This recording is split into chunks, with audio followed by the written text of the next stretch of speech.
පෘතුගාලේ ජීවත් වෙන්න ලොක්කු මුදලක් ඕනිද? ඇත්තටම පෘතුගාලය EU රටක් වුණත් cost of living ටිකක් balance. කුලී ගෙවල් වලට තමයි මේ කාලේ වැඩිම වියදම. ඒකත් ලොකේෂන් එක මත වෙනස්. ලිස්බන්, පෝර්තෝ නගරබද expensive. අනිත් නගර ටිකක් affordable.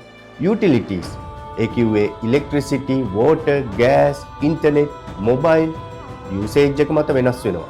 අවම යුරෝ 100ක් 150ක් වගේ තියාගන්න. කෑම බීම වලට monthly cost එක manageable. ලොකු වියදමක් යන්නේ නැහැ. transport, public transport තමයි cheap වගේම reliable. ගොඩක් ප්‍රදේශවල monthly pass එක ගත්තාම ලේසි සහ වාසි. හැබැයි මේ හැමදේම ඔයාගේ lifestyle එක මත තමයි.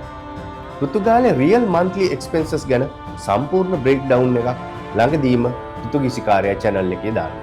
subscribe කරලා තියාගන්න.